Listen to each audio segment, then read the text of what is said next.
I'm wondering, as Trump was doing the things he did, a lot of people thought, well, those will just be undone with the next administration. But did he start some balls rolling that just can't be stopped? Yeah, certainly. There are some topics that will remain in place. You have everything that has to do with trade, the pipeline project, Nord Stream 2, and also definitely defense spending.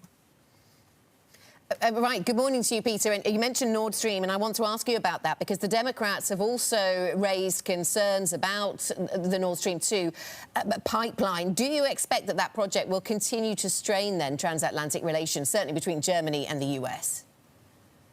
Yes, I think it will stay in place as a topic.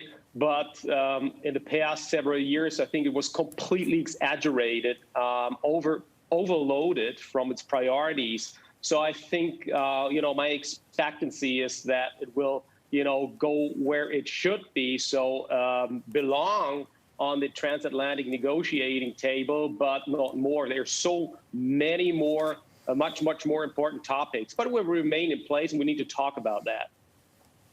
But I can understand, though, and maybe this is the American in me, the concern, right? Because here you have the German government backing a pipeline that's going to effectively ship billions of euros, dollars, or rubles, depending how you want to look at it, to Vladimir Putin as he's doing things like, and maybe using that money to do things like annexing Crimea, or as he uses that money to do things like send buses full of riot police to arrest Alexei Navalny. How can the German government justify funding Vladimir Putin's exploits?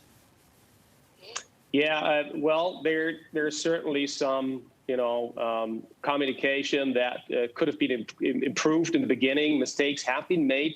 But look, now reality is that the pipeline has almost been completed.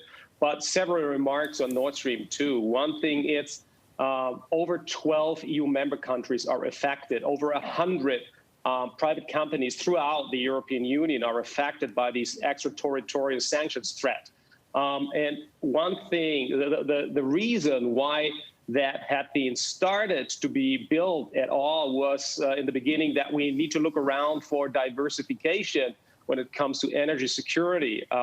The sources in the North Sea, the sources in the Netherlands are drying out. Actually, basically, the Netherlands have stopped exploiting their gas volumes, sources. So we need to look around. Was it the best idea to take Russian gas? I don't know, but it's reality. It's almost there. But in my last speech in the Bundestag on Nord Stream 2, I also made it a point that we will certainly also look to the circumstances, with regard to labor protection, environmental protection, under which circumstances this gas is being, exploited in Russia. It's completely intransparent in Russia, and that is something that we definitely will have a look at. And I also would add that that is one of the reasons where we would,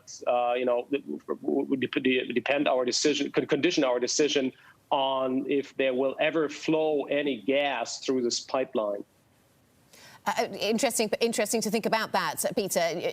Another point of tension, of course, could be relationships between Europe and China. And I wonder how you see Europe having to make decisions around China here, because sure, the US has provided security in the past to Europe, but that's not been something that could be assumed always under President Trump.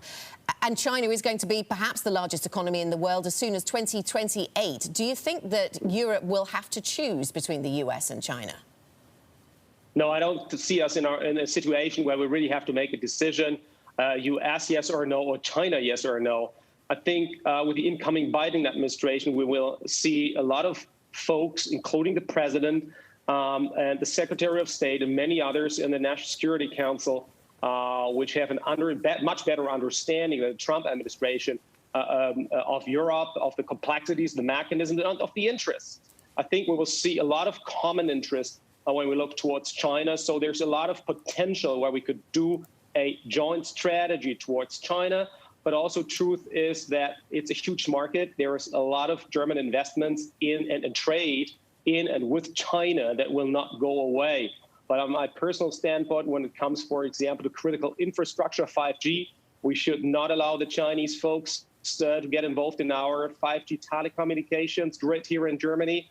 And also we have jointly with the American friends make clear public statements that we cannot allow human rights violations. We cannot allow IP theft.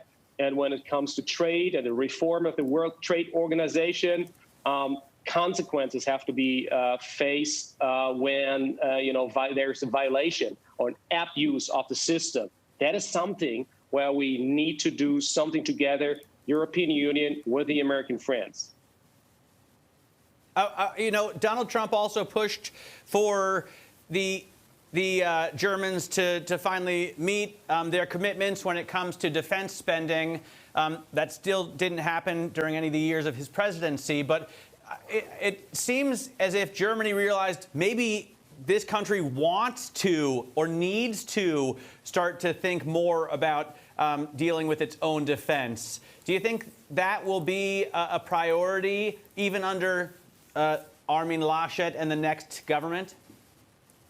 Yes, it has to be. Look, we have made our self-commitment. We signed in 2014 the Defense Investment Pledge.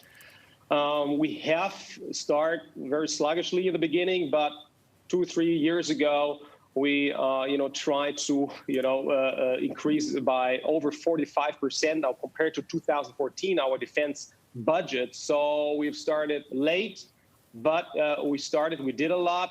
But it's not enough. So a clear commitment from my part and from the German government towards the 2% goal. It is necessary. It's in our own security interest. We made that pledge.